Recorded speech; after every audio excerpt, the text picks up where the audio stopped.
Dans les Seigneurs, Shalom. Aujourd'hui, nous célébrons le 13e dimanche des temps ordinaires où Jésus-Christ, dans l'évangile de Marc, chapitre 5, versets 21 à 43, il va nous expliquer la force de la foi. Mais avant que nous abordons l'évangile d'aujourd'hui, nous devons savoir que le monde n'a pas été créé avec la mort. Dieu, dans sa création, il avait créé seulement la vie. Il avait créé le bien et le mal. Mais Dieu, dans son espérance, il avait voulu que l'homme puisse vivre très longtemps, particulièrement éternellement.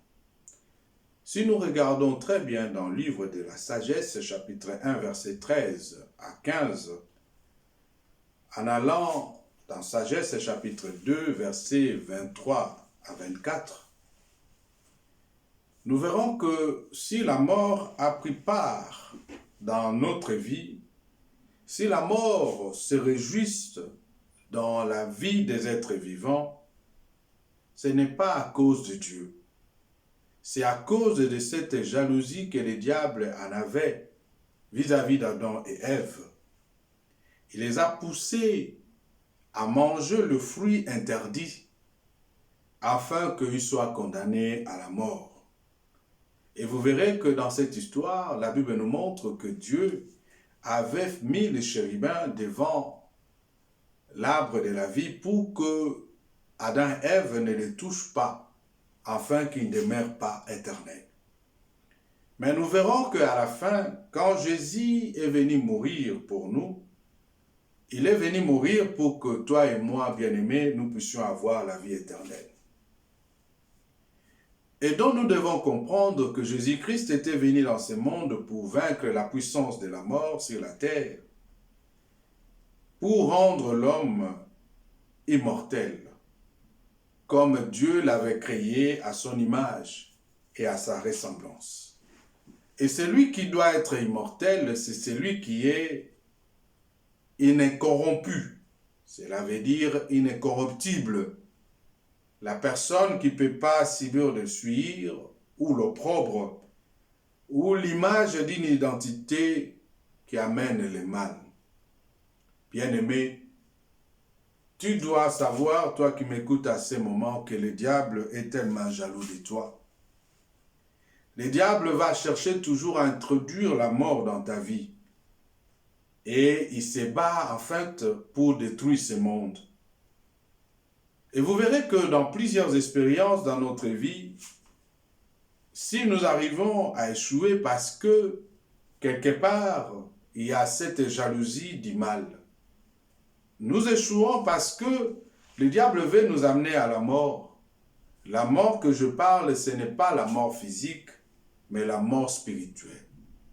Donc aujourd'hui, dans l'évangile de Saint Marc, chapitre 5, versets 21 à 43, vous verrez que par la foi, Jésus, même avant qu'il puisse mourir, le temps qu'il avait passé sur terre, Jésus est venu combattre tous ces actes de jalousie du diable et tous ces mauvais sorts qu'il a jetés dans notre vie.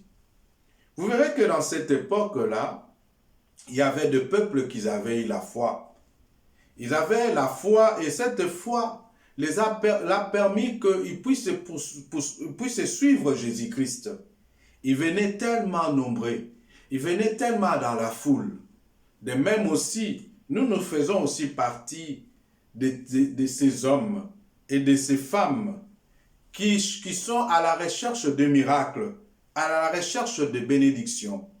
Mais vous verrez que dans cette expérience, il y avait deux personnes. La femme et la fille. La femme qui a été guérie de ses pertes de sang et la fille qui a été sauvée de sa mort. Dans l'évangile d'aujourd'hui, nous parle que Jésus-Christ est venu dans ce monde pour apporter la guérison et apporter la bénédiction.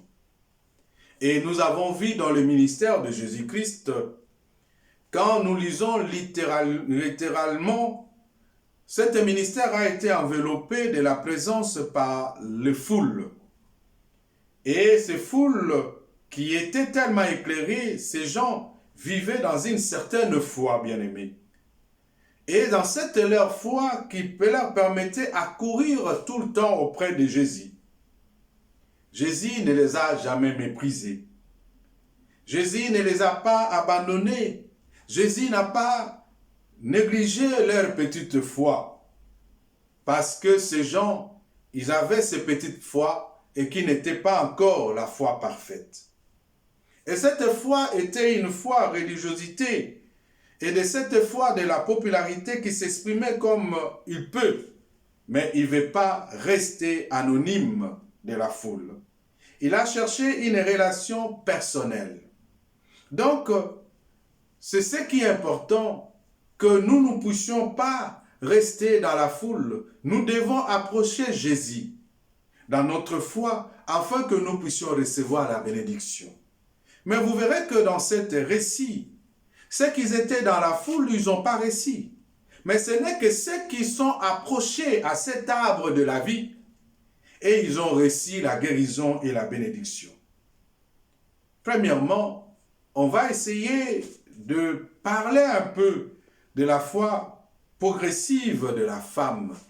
Cette femme, elle a souffert pendant 12 ans avec le perte des sangs. Et cette femme, elle a perdu tous ses biens parce qu'il est là, il les a vendus à la recherche de la guérison. Peut-être toi qui m'écoutes à ce moment, tu as tout fait pour chercher à être guéri. Tu as tout fait peut-être pour chercher à avoir un enfant. Tu as tout fait pour que tu sois guéri de ces mal qui rongent ta vie, de cette abomination qui t'entoure. Tu n'as pas eu la meilleure solution.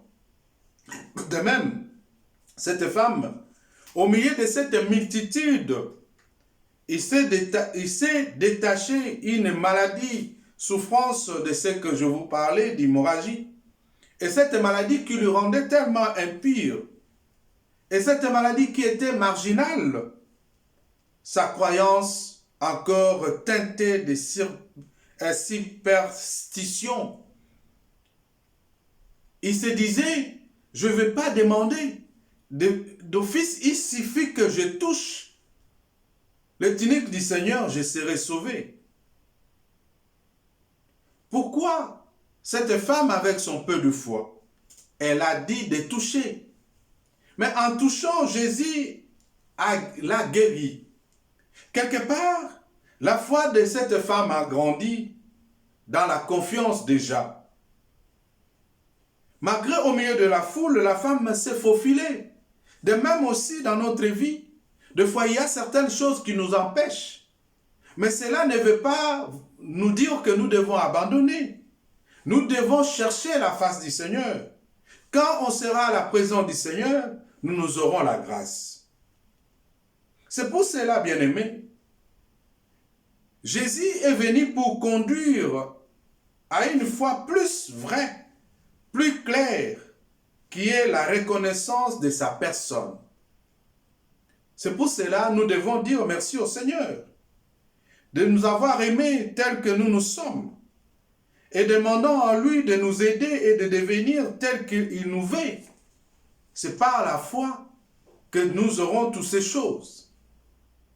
Mais la foi, c'est quelque part cette foi audacieuse. La femme a dit, je vais oser. Mais toi, tu restes dans la foule, tu ne veux pas oser aller vers le Seigneur, aller vers sa rencontre et chercher à demander sa grâce. Vous verrez que même dans le récit, on nous explique, Jésus ne savait pas. Il a senti que quelque chose a quitté son corps. Il a demandé qui m'a touché.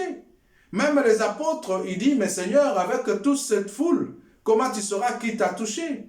Mais la femme, comme elle avait eu quelque chose de parfait, elle n'a pas hésité. Elle a rencontré à Jésus-Christ tout ce qui s'est passé dans sa vie.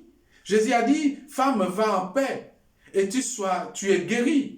Et c'est cette guérison, le Seigneur ne donne pas simplement la guérison, mais le Seigneur donne la paix. Parce que lorsqu'on est malade, on est dans le tourment. Nous n'avons pas la paix. C'est en recevant la paix du Christ, c'est ce qui va résoudre de toute notre maladie. Mais nous verrons dans la deuxième étape, la foi accomplie de gérer. Le père de cette petite fille, qui lui demandait d'abord une guérison. Mais lorsque il apprend à Jésus que son enfant est mort, Jésus invitait à fléchir le pas de la foi vers la résurrection. C'est jusqu'à cette foi pascale qui nous veut nous conduire, le vainqueur de tout mal. Jésus dit, ne crains pas, crois seulement, lui dit Jésus. C'est pour cela, quand on est à côté de Jésus-Christ, nous devons cesser de craindre. Des fois, le Seigneur peut nous donner au-delà de ce que nous espérons. Ce monsieur était auprès de Jésus, il a demandé que la guérison. Mais Jésus lui a accordé la résurrection de son enfant.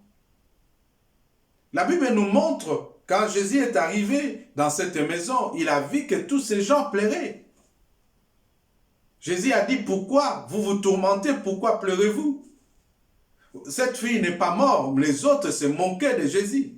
Jésus est entré dans cette maison, elle a dit, Atalita cum, cela veut dire, jeune fille, réveille-toi. La Bible nous dit que à 10 coups, la fille s'est réveillée. Jésus ne s'est pas arrêté simplement là. Il ne s'est pas arrêté là-bas aussi.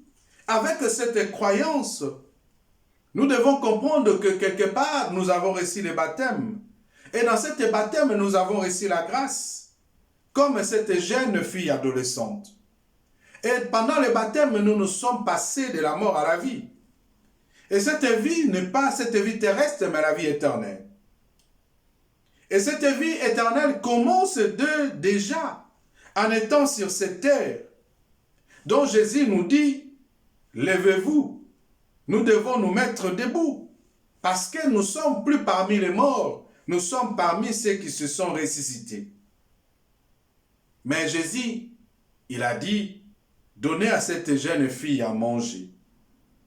Mais pourquoi il a dit ça? Cela ne s'agit pas seulement d'une attention délicate, mais c'est lui de passer de la mort à la vie par le baptême, en introduisant par là la table d'Eucharistie. Vivons pour ne pas laisser s'endormir notre foi. C'est pour cela nous devons nous approcher chaque fois à la table du Seigneur. Parce que Jésus a dit, c'est lui qui boira mon sang, qui mangera mon corps, il ne mourra pas. Même s'il meurt, il sera ressuscité dans les derniers jours. Jésus s'est partagé. Jésus s'est offert pour que nous ayons en abondance la foi. Nous ayons en abondance la parole. Nous ayons en abondance la connaissance de Dieu. Tous ces présents, le Seigneur nous a donnés par son amour. Nous en avons tellement l'abondance, la générosité que le Seigneur nous a donnée. Parce que il dit, vous vivez dans ce monde, mais vous n'êtes pas de ce monde.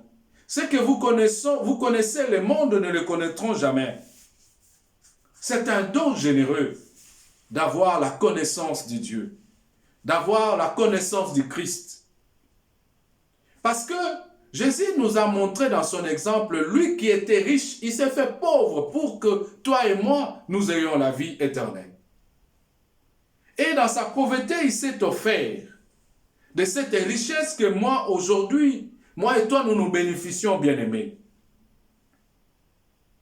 Et c'est pour cela, en retour, il nous dit de ne pas simplement se mettre en gêne pour soulager les autres. Tu ne dois pas te sacrifier pour soulager les autres, non. Tu dois partager avec l'équité, avec égalité. Dans cette circonstance, vous voyez que ce monde entre dans cette souffrance et des peines où nos frères, nos sœurs de foi, ils se retrouvent en manque.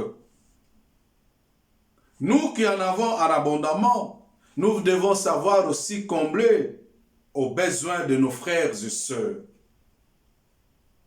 Et cette Partage doit être réciproque parce que nous en avons abondamment.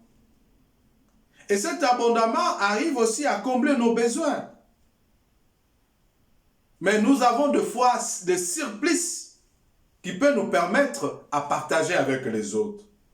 Comme dit les Écritures dans l'histoire de la manne, on dit celui qui en avait ramassé beaucoup, qu'il n'y ait rien de trop.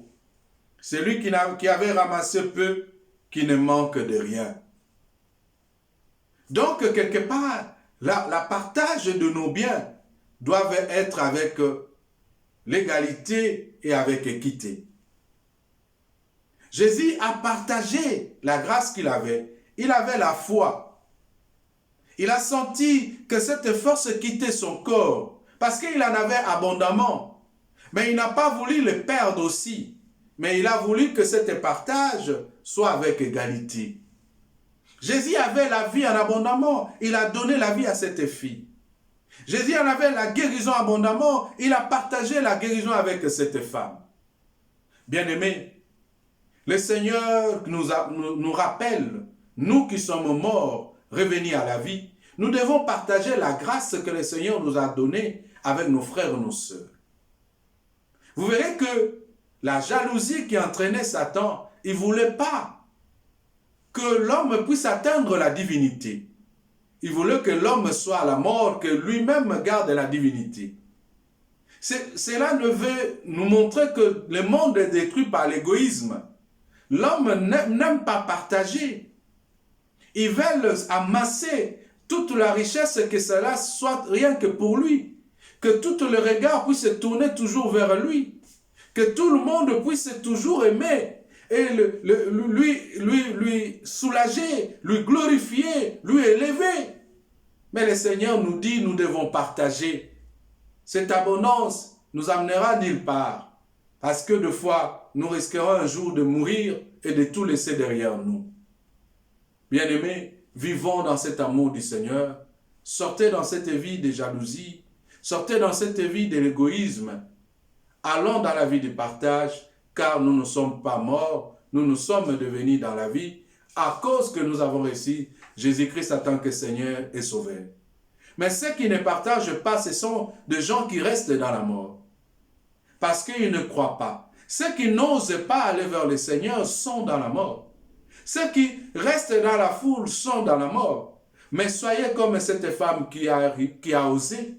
Soyez comme cet homme, Jari, qui est allé demander.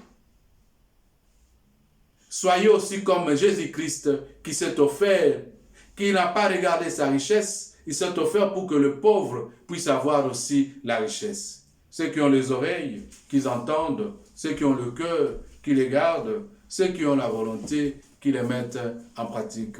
Mettons-nous debout pour rendre grâce.